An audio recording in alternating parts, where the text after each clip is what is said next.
Kerala story ആദ്യമായി കണ്ട 100 പേരിൽ ഒരാളായ മാധ്യമപ്രവർത്തകൻ ബിനോദ് നെല്ലക്കലിന്റെ ഫേസ്ബുക്ക് കുറിപ്പ് വൈറലാകുന്നു.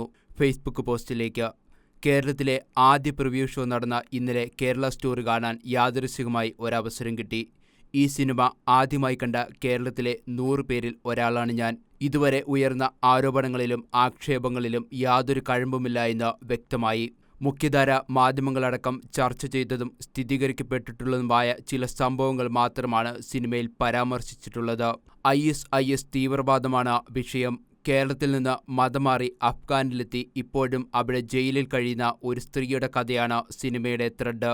32,000 പേർ പോയിട്ട് 3 പേർ പോലും അത്തരത്തിൽ പോയിട്ടുള്ളതായി സിനിമ സ്ഥാപിക്കുന്നില്ല. എന്നാൽ പ്രണയത്തെ തുടർന്നുള്ള മതമാറ്റങ്ങൾ കുറേയേറെ നടന്നിട്ടുണ്ടെന്ന് പറയുന്നുണ്ട്.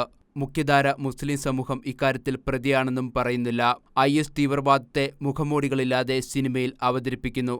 എന്തുകൊണ്ട് അത് എതിർക്കപ്പെടണമെന്നും വ്യക്തമാകുന്നുണ്ട്. സെൻസർ ബോർഡോ സർക്കാരോ കോടതികളോ ഈ സിനിമ നിരോധിക്കേണ്ടതായിട്ടുണ്ടെന്ന് തോന്നുന്നില്ല. നിരോധിക്കപ്പെടേണ്ടതായിട്ടുള്ള ആശയമല്ല സിനിമ അവതരിപ്പിക്കുന്നത്. കേരളത്തിലെ മുസ്ലിം സമൂഹം ഈ സിനിമയെ സ്വാഗതം ചെയ്യുകയാണ് വേണ്ടത് എന്നാണ് സിനിമ കണ്ടപ്പോൾ എനിക്ക് തോന്നിയത്. കാരണം തീവ്രവാദ സ്വാധീനങ്ങളെ കൂടുതൽ ശക്തമായി തള്ളിപ്പറയേണ്ട കടമ കേരളത്തിലെ മുസ്ലിം സമൂഹത്തിന് തന്നെയാണ്.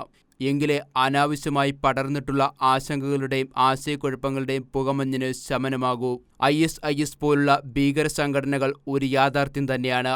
അതുപോലെ തന്നെ അത്തരം സ്വാധീനങ്ങൾക്ക് ഒരിക്കലും വഴിപ്പെടാത്ത ബഹുഭൂരിപക്ഷം മുസ്ലിങ്ങൾ നമുക്കൊപ്പം ജീവിക്കുന്നു എന്നുള്ളതും ഇനിയും വിഭാഗീയതകൾക്ക് ഇടം കൊടുക്കാതിരിക്കാൻ ചില തുറന്നു പറച്ചിലുകൾ നല്ലതാണ്. സിനിമ കണ്ടു കഴിയുമ്പോൾ എല്ലാവർക്കും ഇക്കാര്യം ബോധ്യമാകും.